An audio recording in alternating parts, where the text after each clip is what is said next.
Oh my good God, why did you have to choose stairs? Like, they just won't go upside down. Go upside down!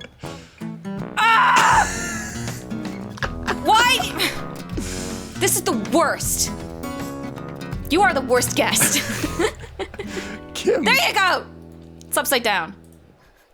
I hate, as a building material, I hate stairs. I love stairs. Like, because they just refuse to go the way you want them to go. Oh, for frickin'... But here's a tip, Kim. Here's a tip.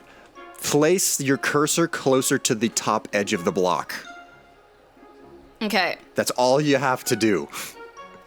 Well, why couldn't have you told me this, like, 30 minutes ago? I don't know. I thought you knew it. I thought that Shin, of all people, would have been nice enough to give you that tip. He doesn't teach stuff like that. He taught me how to build, like, a block. A wooden block. I do made out of, oh God, what was that wood that we made out of? Terrible wood. Squishy flesh wood? Yeah, no, it was worse than that. That was the bridge. It had really, like, weird swirly patterns on it. Oh, it was the worst. That house was the worst. It was green, I won't lie. That was the wasn't it? Worst house. I seem to recall it being red. Swirly and green. My noodle bar is red. Your noodle bar is red. Yeah, in Flechtbedith. But yeah, the first house I ever built in Minecraft was green.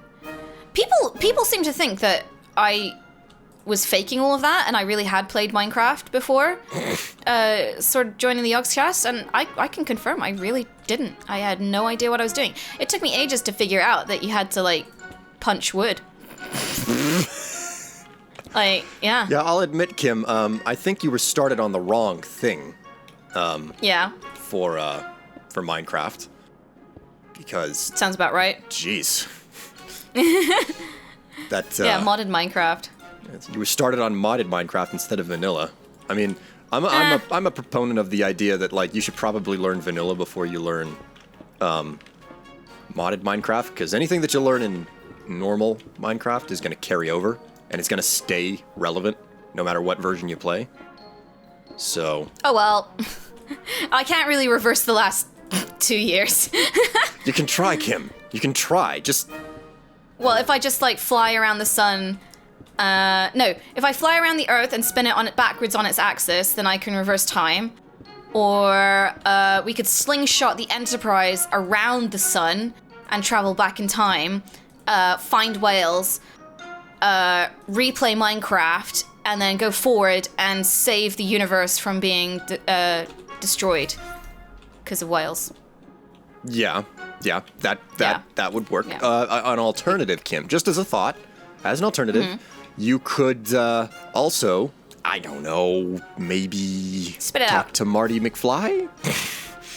Could talk to Marty McFly, that's another way. And we could do that line where we're like, roads, where we're going, we don't need roads. Yeah.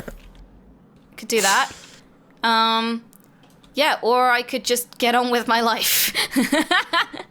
No, I think that this is something worth dedicating your time and your, and your effort to here, Kim. Just, like, getting it, like, going back in time and stopping Shin from, like, teaching you incorrectly. It's totally worth it, yes. At least he taught me something. He taught me never to trust sips for one, so... Yeah, but I'm pretty sure that whenever he taught you that, he also stabbed you in the back. I'm not certain that's the best way to learn. Yeah, he definitely sold me down that river. So, yeah. what it's like to be up that creek without no paddle. Yeah. On that toilet without no paper. Exactly. Turns out you just don't trust Shin. I need more, stairs. More already? Yeah, it turns out that some of the ones I made are not the same. Oh God, Kim, that's what I was worried about. Because we don't have a lot of we don't have a lot of marble left. I could probably go and find some somewhere. Well, I got the digital miner. I could fire that baby up. Oh yeah, fire it up. Make it so. So you ain't frickin' Picard. What? You're not Picard. Love Picard. No, but I try and emulate him in my day-to-day life by being awesome. So, it has varying degrees of results. Is it the normal stairs that you need, or is it like the special stairs that you need? The normal ones. The normal ones. hopefully these last 2 stacks of marble I got will be enough. So what's your favorite Star Trek? Like, as a series, or Like, ever? ever? Like, if I was to say you can only watch one Star Trek's ever, what would it be? Well, just by sheer numbers of volume, it would have to be, like, The Next Generation. Oh, yeah, you're my kind of guy. That being said, I really do enjoy the reboots. Where are you? I'm around the front. Hello. Literally just The gone reboots. all the way around. Like, I do, but I'm worried about the next reboot. Like, I'm worried about Simon Pegg being the writing person. actually, The writer. Simon Pegg, I would trust on that if it wasn't for the fact that he himself has made complaints about the way he's being forced to write it. Oh. Simon Pegg was, I read an article where he was like, you know, the big problem with these studios is that they basically want a big action film, and that's not what Yeah. Star Trek is. It's supposed to be, Yeah. you know, a social, like, discussion thing type of a show. Yeah. And he, like, surprise to surprise, is he was like, yeah, they're basically making me write this as an action flick. It's a lot more action than I think it should have. So, That worries me. you know, to that end, I think that Simon Pegg has what it takes to write a good Star Trek. The question is, is he Will they writing a let good him? Star Trek because he's not allowed to? Oh God, Yeah, I am worried. Like, I did think that Into Darkness with Benny, like, was on the borderline of being too much of, like, an action film. Yeah. Than a Star Trek film, but I did appreciate that Simon Pegg's character in it, like, had such a big objection to photon torpedoes, and was like, yeah, I you know, we're a research vessel, we're not We're not a warship here. we're not a warship, yeah. So I really liked that was kept in. But I mean, Simon Pegg just confuses me at the moment because, like, I grew up with. Have you ever heard of a TV show called Spaced? No, never. Is that where Oh he got my started? god, if you like Simon Pegg and nerds, watch Spaced. It's basically the original TV show that he wrote with Nick Frost and I think Edgar Wright was involved in it. And it had Jessica Hines in it as well. And they were kind of like the original trio. And it was all just like a glorious celebration of nerddom. Like, it's so full of gaming references and like movie references, pop culture references, stuff that you and me are like, you know, is our bread and butter. So honestly, I'd highly recommend you go and look up Spaced. Like, it is so good. But, like, you know, he's come so far from that. And now he does like rom-coms and stuff. And I do question some of the films he's in. And then he wrote that amazing article about how movies are just becoming crap and just, like, you know, it's the same thing day in, day out, and, like, you can predict a movie and stuff like that. And then he goes and does another rom-com. And I'm like, isn't this the kind of thing you were complaining about? Like, even him in the latest Mission Impossible, just, he looks like so, like, I don't know, generic and obvious and dumb. And again, it was the very thing he was complaining about. And he wrote this amazing article about, you know, worrying about where movies and pop culture was going because it's just regurgitating and simplifying and just going for really dumb stuff. And there's no sort of, like, imagination or anything anymore. And then he's, like, in another goddamn rom-com. And it's like, just stop, dude. You're sabotaging yourself. I remember when you were on Big Train and Spaced playing Lara Croft and trying to drown her because you were angry because your ex-girlfriend broke up with you. You know, it's just... Oh my it's just, God. yeah, it makes me sad sometimes where I see, you know, where he's gone. Actually, you know, I'm going to completely change the subject here. But Why not? you bring up Lara Croft, and you actually just reminded me of something that, like, I've been playing a lot of Borderlands lately. Like, I've been playing it for months now. For some reason, I got back into it, and I've been playing it for months at this point. Then E3 happened in the middle of whenever I was playing it, months ago now, and I thought to myself, one of the big things that I noticed coming out of E3 was the fact that there were a lot of, like, women in main roles in games. Yeah. Okay.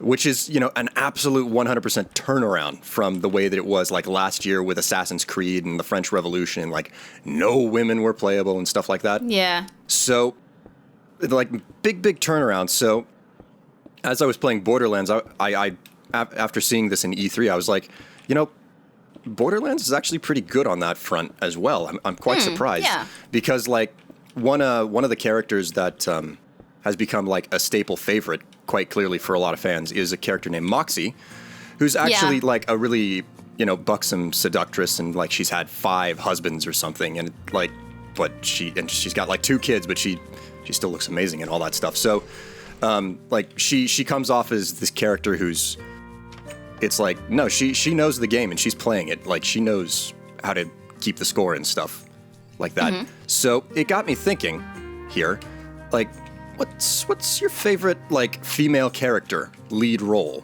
Well, maybe not even lead role in a game so far. I'd probably have to go back and say maybe Luca from Chrono Trigger. Okay, it's been Luca? ages, so who's Luca?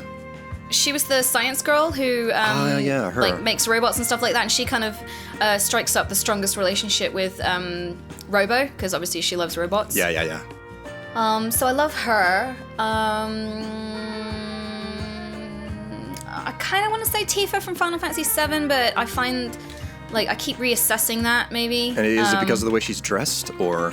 Yeah, but also, like, I don't really know if she was that. It's been such a long time since I've played Final Fantasy VII that I can't really remember if she was a strong role model or not.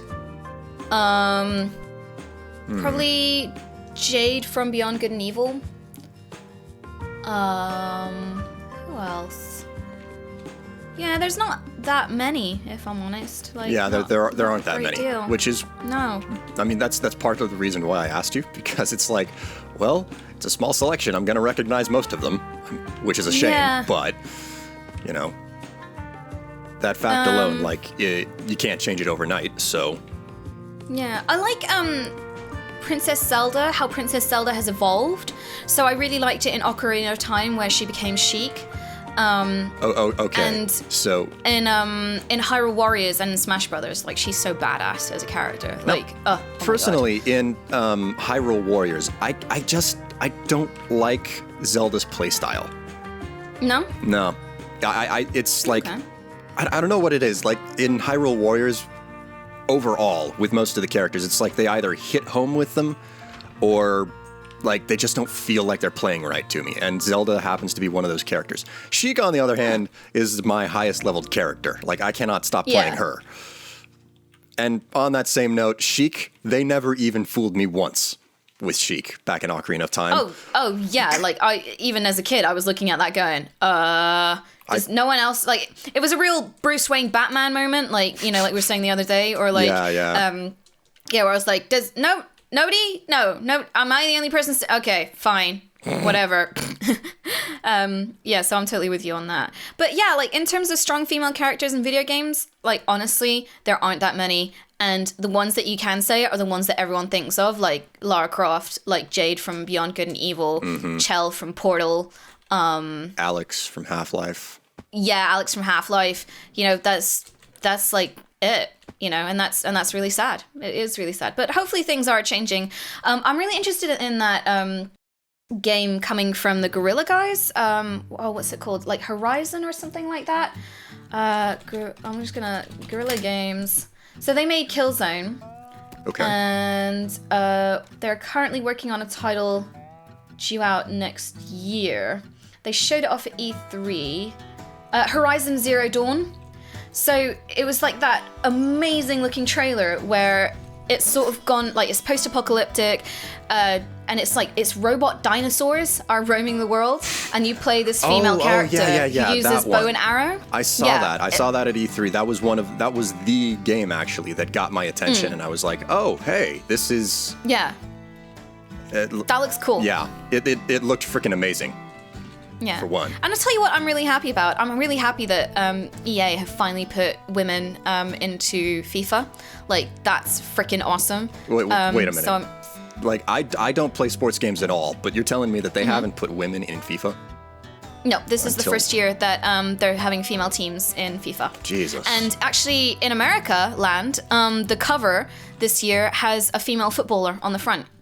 I think it's one of the girls who was in Team America at the recent World Cup, Females World Cup.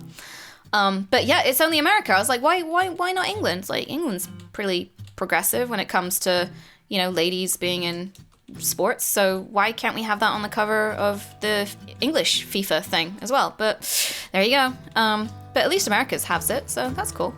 But then I heard women's soccer is huge in America, apparently. I wouldn't know. I mean, sports in general, I just don't even tell me anything. Sports? What's that? Oh, wait, I thought I heard the wind blowing somewhere else. I think I'll go and listen to that instead. So. Oh, bless you. But yeah, so hopefully times are changing and we're getting there. I kind of like it as well when you have gender options in games, so you can be female character or male character. So that's awesome. Do you get naked in your house and then just windmill in front of the mirror? Is that what you do? Oh my God, Kim! I'm not judging.